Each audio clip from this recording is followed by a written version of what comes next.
Whaatara whatu i le ainga pele o le atua i le neitu la taia o le sapati.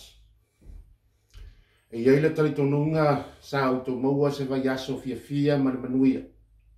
I le anga le lei o lo tātou atua. O lea wa tātou o mai i le sapati muli o le neitau sanga luafe lua sifuru. Ma iei le talitonunga sa taita i le atua i lo tau soifua mo lo tātou ora. E ui fo i ai fita ma whainga tau le savalinga le nei tausanga. A iai le mautinoanga e le itu ulafua ina e le atua lana whanau. E le wha utatu i le waitaimi whamanatu i le lalolangi i le whanau o le pepe fau. Ma i le taritonunga o tātou o tangata so fitu o le toi fio mai tātou te le taritonu i le aso luasuma lima o te sema na whanau a Yesu. Pei tai e tu sai ma le moni maua mātai o luka me Ioane. Na whanau Iesu i Betelema. Na whanau Iesu na liutino tangata ai le tua. Ma avea ai o le whaa manu yanga mo i tātou. Lau whaia le tātou te tā. Lo mātou te mai o le langi. Vi ia oele atua i lau taita inga ma lau puipuinga i le savalinga lau whanau. Mai lava ia Januari, se ia o mai le masina mulimuli, ma o mai le sapati mulimuli o le nei tausanga luafe luasfuru. Mātou te maofa i lau tausinga anga le leilo la tau soifua ma lo mātou ona. Whaaftai i mea la lei ma mea silisili ma mea tele. Na e whaia mo lau whanau. Mātou tatalo, ma mātou sauni e tatala lau a fionga le atua ma mātou whalongo. Ia, fola mai a lau a fio le whiau le tala lele. E taita ina ai i mātou, ma toe lui tau ina ai la mātou savalinga. A o mātou iai le nei o langa whesoa inga i whaingata i le aso ma le aso. E tai mātou te talitonu lava le atua. O lo osoi fua oe. O oe o le atua e te le tu ina i mātou. Whamanuia i lau upu le a mātou whaalongo oe. Whamanuia le au na whaatauwa. Nā tia lava le whaatauwa au lau o auna. A ia whaali a lau a fio le whiau le tala lele. A wane whaalongo o autangata. Whamanuia i so se tasi o mawhai o na maua mai le nei whiau. Whamanuia i se tasi o na mawhai na mata ma mai mua mai. Ia iai le anga le lei o lau a fio. Ia i mātou una. Lo lava swafa ke riso o mātou o le mawala au toine. Amen. Ole. Taimi lea wa tātou iai o le taimi o le Kirisimasi. Iai le taritonunga tātou te le taritonu le aso luas furma le lima na whana wa Iesu. E le ai. Ai tātou te taritonu e tusa o mori mau al whai evangalia i.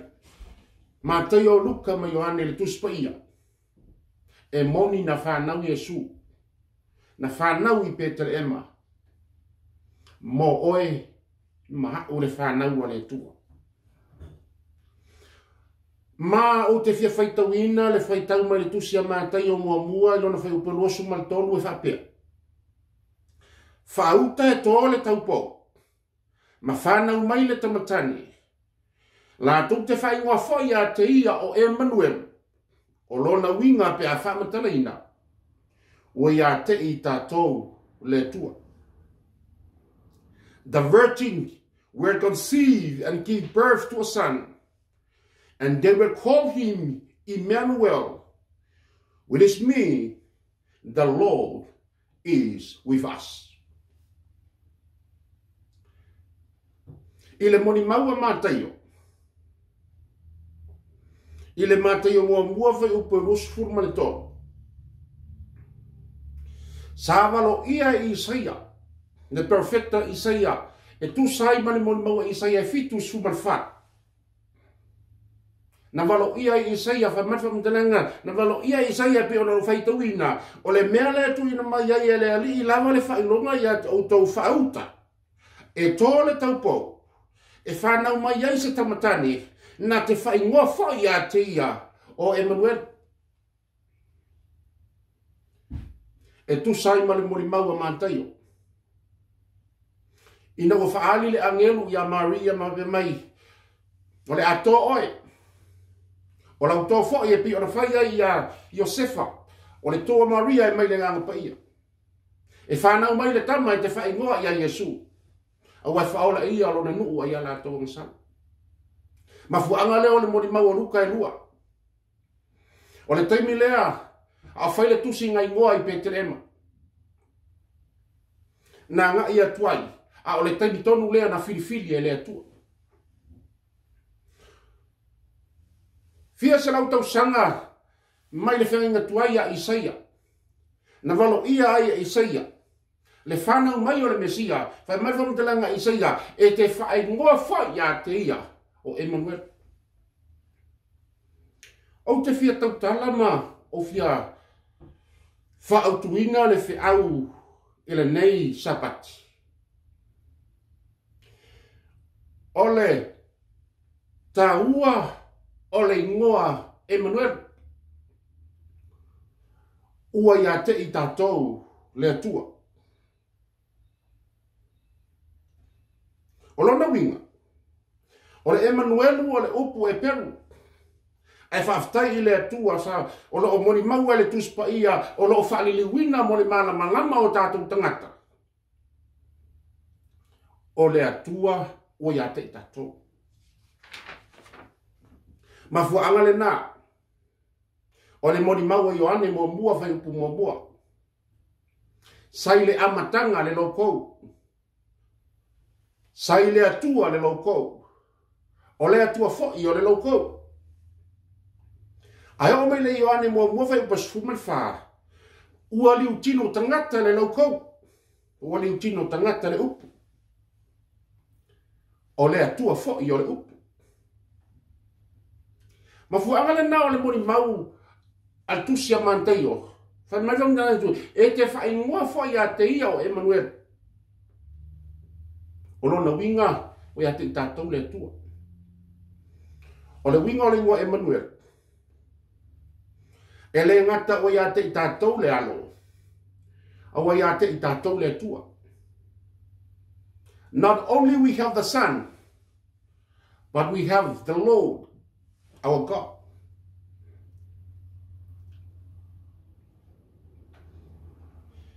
Ma fuanga lea, na whai mai ele tusi aluka le whai upesfuru.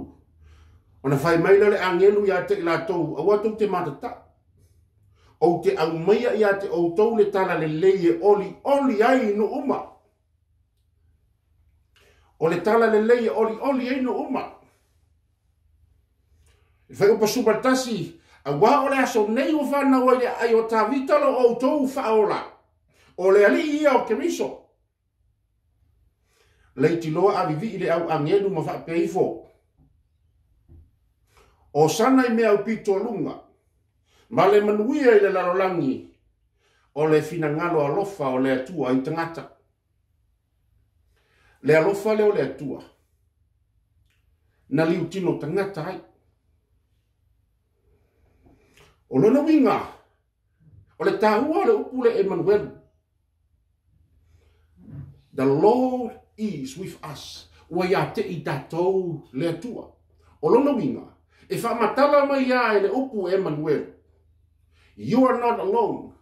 I'm not alone. I'm not by myself. You are not by yourself. The Lord is with you and the Lord is with me. O mea umana tate ia i le soifuanga le nei. Po le a mea tātou te whetaya i le soifuanga le nei. Awane ngaro ia tea. E wha manatu mai pēr le upu Emmanuel ia teau. O lo ia teau le atua. O ia te oe le atua. E le ngata o na liu tino tangata le atua. Na sau ina ia mau whaatasi mai tangata pi o le mon mau luka. Na nau foi o ia whaatasi mai tātou. O Yesu e tusa male mori mau le tuspa ia. O ia o le tangata se lau pasene tangata. E se lau pasene fo i lona i tua tua. Ma fu angale na o le whaingoa o ia o le alo. O le alo o le tangata. O le atali i o le tangata. Le anga na whanau i le tangata. ai ino patiso Yesu fa marfa batalanga na sifonga sa mai le langi o lo watari ipele le na ma fu angale na o le fa ngoina o le alo o le atua. He is the Son of Man and he also the Son of God. He is the man and he also God.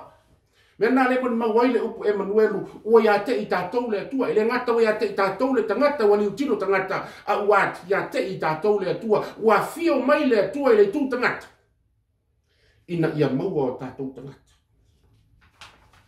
whaaftai ai le upu Emmanuel na te whaamanatu ia te oe na te whaamanatu ia te au. The Lord is with us o le atua o lo o ia te i tātou o lona winga o na usava linga i le o langa le nei. Sa whaatasi le atua.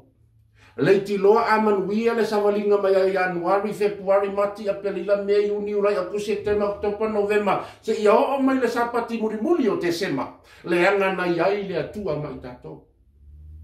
Na whaatasi le atua mai tātou.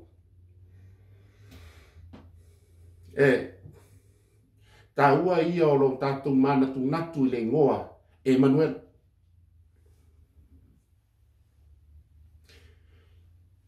O a uma lava mea na o tātou whenga. O a uma lava whainga tāna o tātou whisanga. O a uma lava mea na lu i tawina aila tātou savalinga. Ia e mauti noa. O loo ia te oe le tua. O loo ia te au le tua. Le ti loa whamai whamtalanga le tua u te le tu ua. Oe u te le tu ula fwa ia te oe. No matter what you have going through, no matter what storm you face, no matter what you're going to face this year and you're going to face next year, you need to remember the name Emmanuel. Because it means that you are not facing it alone. Because God is with you. The Lord is with me. Mera nea na mori mawele tu sia Roma. Roma i maru whai petosu mantasi. A whai e au i ova mai tātou o hai se whaasanga taumai. Ma fuanga le nā o le savalinga umi na o tātou iai. Le ua tau nu umanuia mai le whai unga le luafe lua sfuru. Le anga na mori mawale tu sia Roma, tu sia pole kare sia Roma. A whai e au i ova mai tātou o i la se whaasanga taumai. Le anga e tala noa, ma le mauti noa. O le atua ia te oe, o le atua ia te o le atua ua whaatasi ma le tangata. Ona o Yesu ke riso lo nalo. O le toto pa ia o ke riso. Ua mawhai ai ono tātou whaalata lata atu.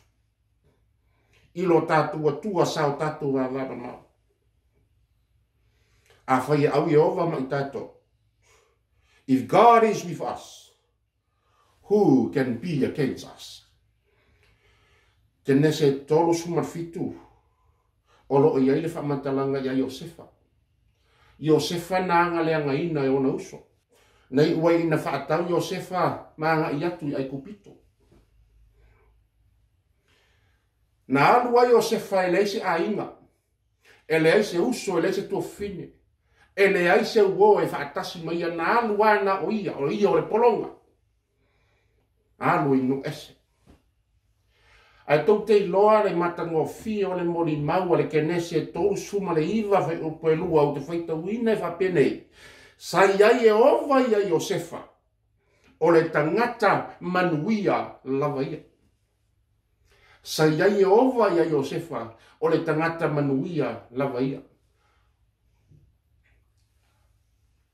Ai iai e ova ia tangata. A whai e ova mau wha moe moenga. A whai e ova mau wha atua tuanga. Ai mai le whamatalanga e manuia mea uma e te whaia. E pi o na alu to atasi o Iosefa. Alu e le aise nuu, le aise ainga, le aise uo e whiso ta imaneia. Na alu ana ave o le polonga inu ese. Ai whai mai le whamatalanga i le kene se tolu sumana iwa whai upelua. Sa iai e ova ia Iosefa. Ma o le tangata manuia ala vaia. e manuia mea uma ia Iova. O le ingoa Emanuelu, e peia o le master key. The name Emmanuel is like a master key. You used to open different doors in your life. E mawhai le suafa Emmanuel, le suafa o Iova o le atua. O na tatala awa noa uma, o na tatala whaktotoa uma, e whaingatai le soifuanga o lo e savalia. Mea na whai atuai, a whaina ia Iova ia Iosefa, na manuia mea uma na whaia Iosefa. Le anga lai ia Iova. Ma fuanga nao le fia o le loto. Pe a whai o lea o whaamaoni le tuspa ia ma whai mai, o le whanau o le atali o le tangata, o le whanau le nao, le sau le nao le atua, e whatasi ma le tangata. O le atua o lo tātua tua fofua. Jehovah Elohim. He is the creator. Ile kene se mua whepo mua na whaia le atua le langi ma le lalolangi le amatanga. O ia o le atua fofua. He is our creator. A whai na whai oe na whai da'u e le atua. E sila fia le leia e le atua o tamana. E sila fia le leia e le atua o tātangata. Ma e sila fia le leia e le atua le tuainga tangata ma le tuainga mana o ngata te iai. A whaila tate sava wali whaatasi ma le atua, e le aise whaingata o le whaatino e le atua o mana onga uma mo i tātou. A whaina manuia Iosefa. O le winga la nao upu Emmanuel. Le ngā laina whaatasi ai le atua. Jehovah Rapha, the Lord that heals. Tau sanga atoa le nei o le whaamai, ko vitis fumareiva. Tele o tunu tele o la tu mani leo e ele tari tonunga ele aise fo. Tau sa ilia se vai la au.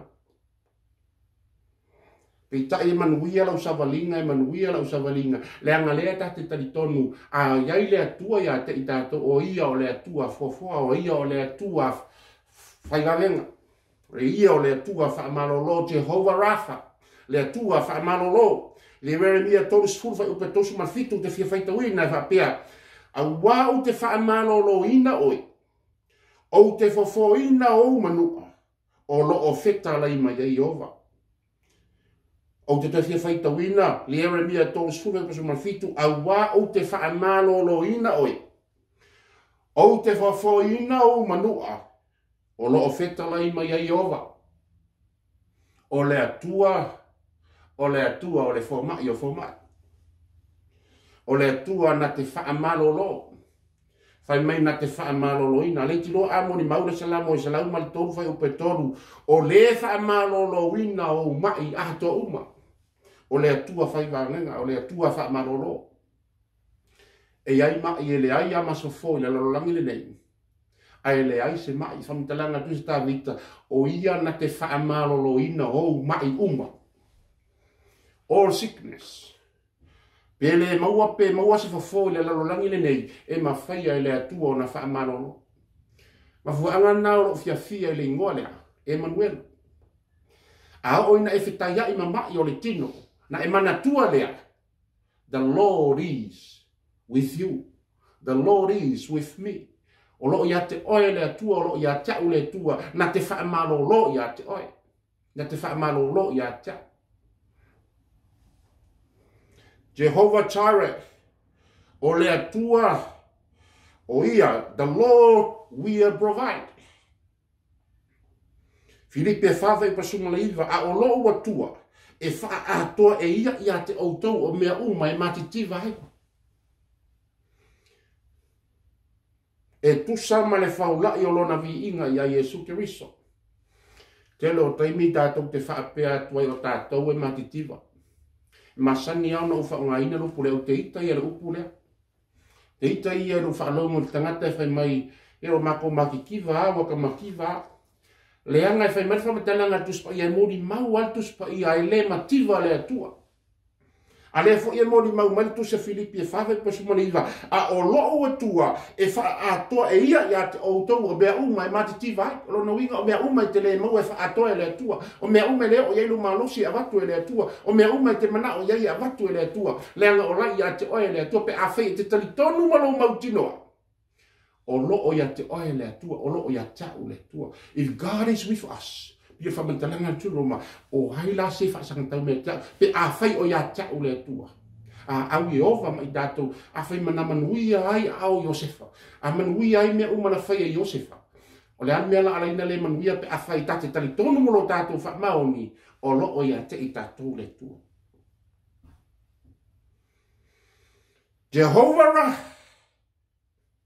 the Lord is my shepherd. Mo i mawar sala mo e luosu mai tolu. O Jehova, o lo leo leo ma moe oia. E le ai se mea o te mativa ai. Na te awea o mea o Jehova mu au ta oto ai. Na ta itai a ta o ta tafo mai tafo le mu. Na le whako isia mai lo nganga.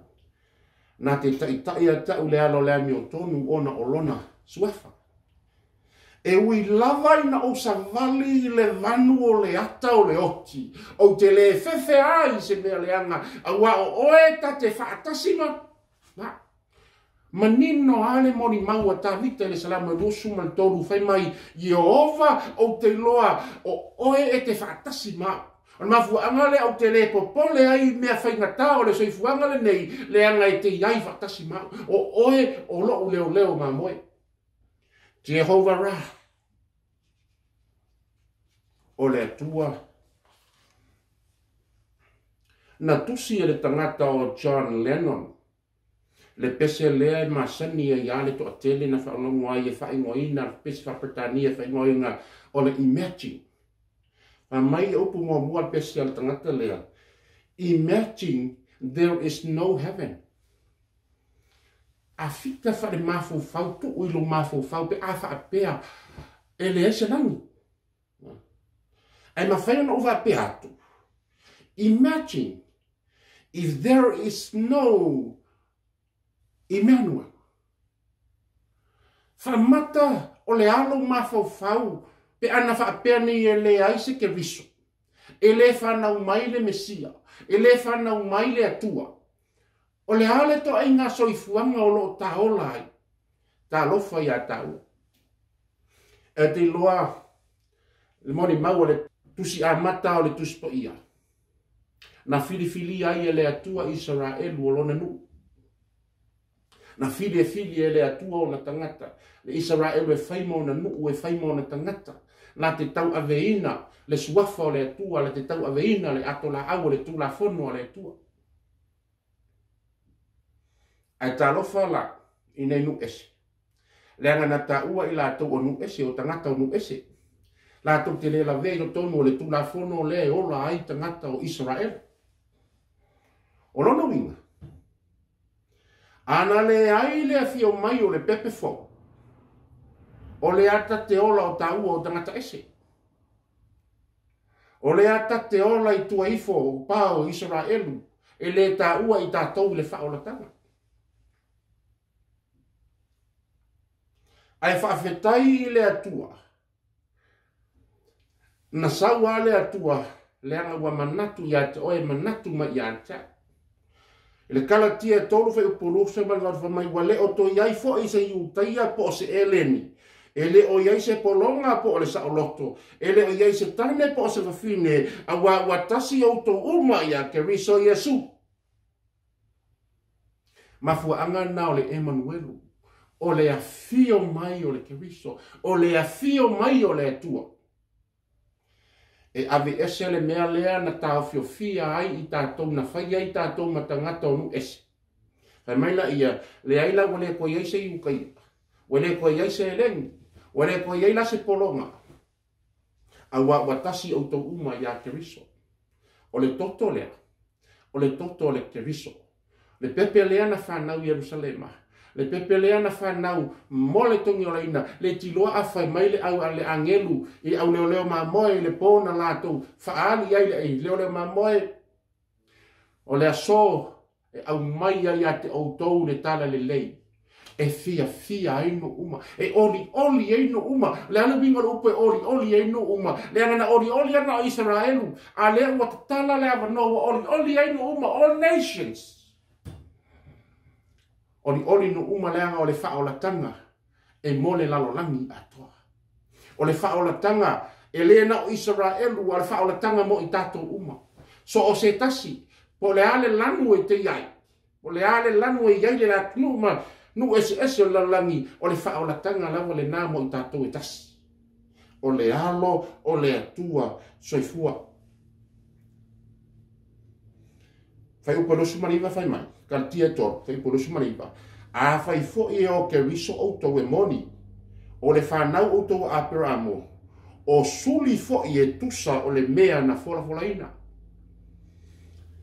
O le koe ka ua ka kou tangata ese, o le toi ta ua i tātou tangata onu ese. O oe mahau o le suli. O le suli o le atua. Mafu angale na o le saua o le atua na liu tino tangata ai. Ina ia toi avatu lana whanau. Tau te lorfa mentalanga le atali i.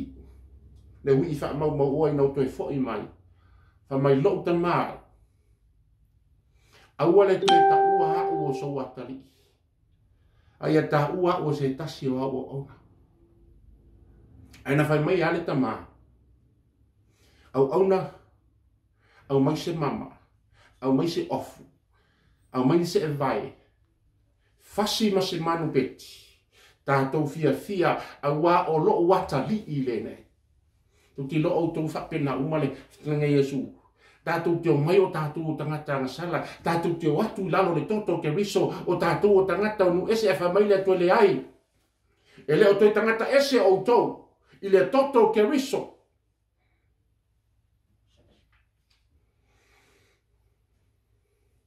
Le ti loa a mori mau Ioane, le Ioane mua fai o pe lo suma le iwa. Fa mai whaauta i le tamai ma moia le atua. Na te avi ese anga sala le lalonangi. E le o ta ua, na te avi ese anga sala Israel. Na te avi ese anga sala le lalonangi. Watu tusa hai i tato uma. Wale to yaile le no ese wale to yaia watu tusa i tato uma o tangata uma fai mai whaauta i le tamai ma moia le atua na te ave ese anga sala le lalonangi. Mele nau te fia. Leanga o le whaaulatanga le atua. Na saua ia tau. Na sau ia tau le tangata sala. Tātou uma o tangata, o na tātou to i lalo i le anasala, e whai mai le tala fia o tātou uma. Na fio mai ai le atua e sau e sa ili ma whaola i le na le loa. I le tusi ale vikito. Sfunu. O lo o moni mau ai ia taulanga i e osi toto manu. Tainga taulanga. Lea te ala toi ma le manu na alu leo arona ma la awosi taulanga. E ave fasi le manu.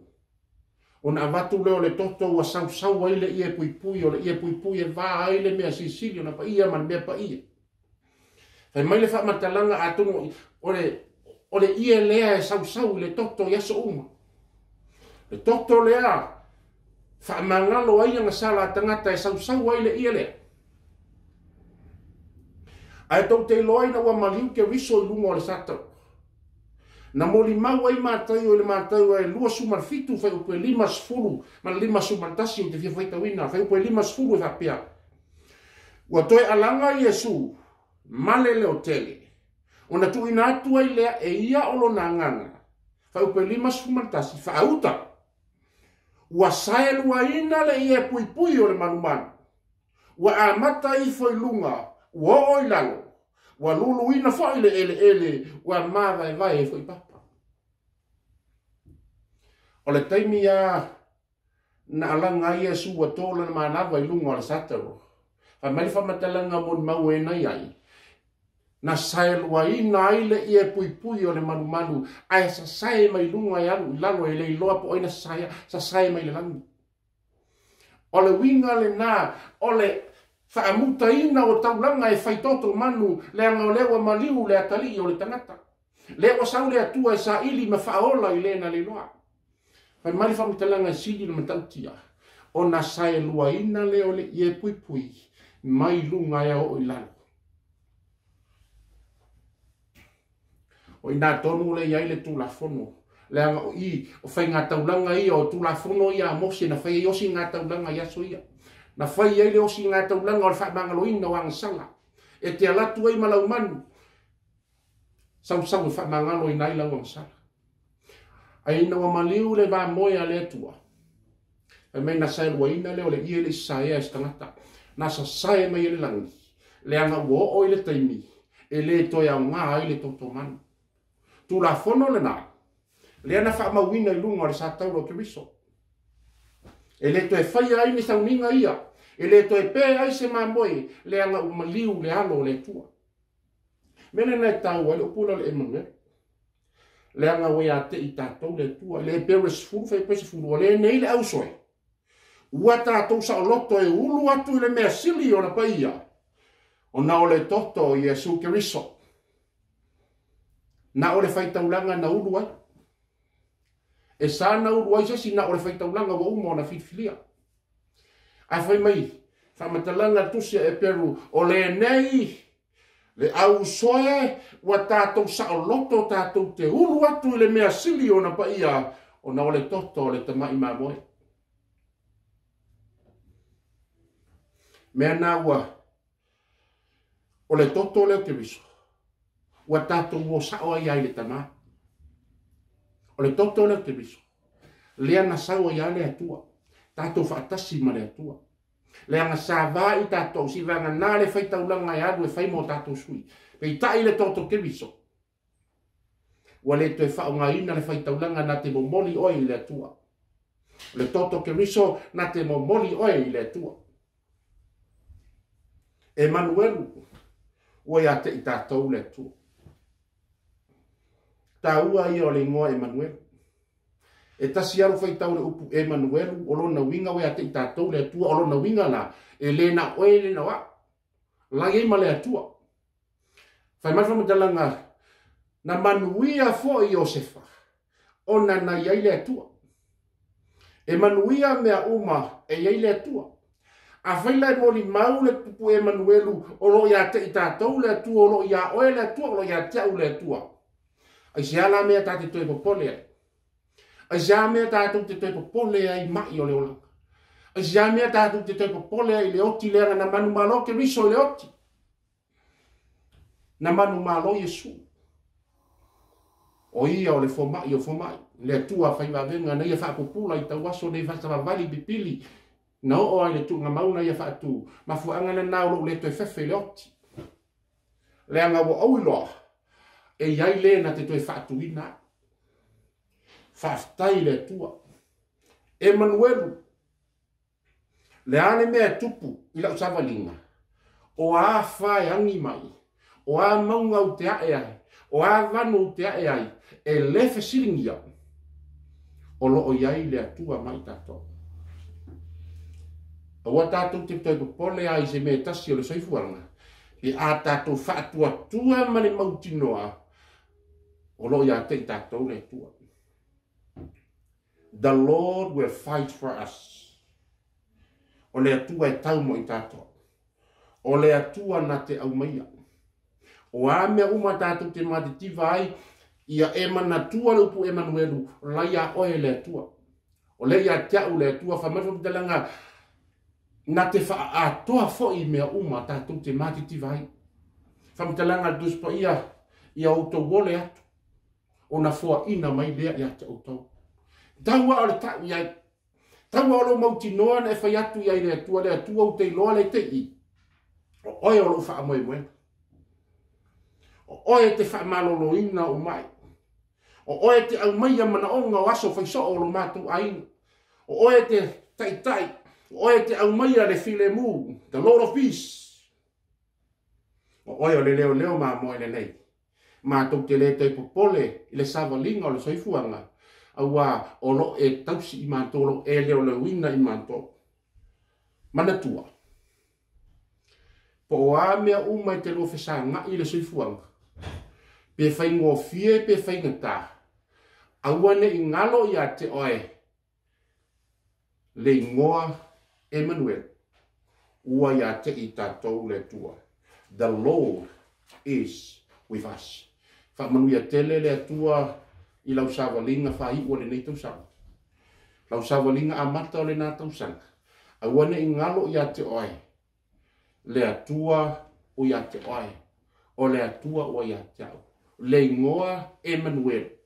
Pe whaingata, lau sa walinga iso se taimi o le soifuanga, manatua le ingoa Emmanuel. O lo o ia te oe le atua. Na te le tu ua oe, na te le tu la wha ia te oe. Na te tausi ia te oe, po whea lava tātou te iai, manatua Emmanuel. O lo o ia te oe, o lo o ia te au le atua. Lo mātou tamai o le lang. Whaaftai tele lava le atua i loa lofa. Le atua nga le lei, le atua manatu mai. Le atua e te le tu la foina. O oe o le atua fofoa, o oe o le atua whaiva venga. O oe o le atua whaamaro lo, o oe o le atua o le file mu, le atua e ano i lava suafa le atua ualanga o oe e so o se mea lava. Mātou te talitonu ai le atua, whaafetai tele a i le ingoa Emmanuelu. Na te whaamanatu ia te i mātou i aso umo la mātou savalinga, e te le ai whaatasima i mātou, e te le tu la fua ina i mātou aua umo nei whetalai. E te iai ia i mātou, si ia o i le ngata anga o leona. Mātou te talo le atua, ia whaau le mafutanga, vāwala lata oelo mātou atua ma i mātou ia so umo lo mātou wolanga, pe taunga le mu le soifuanga lo mātou iai pe a whatia la mātou folanga, mātou te talitonu lo mātou mautinoa.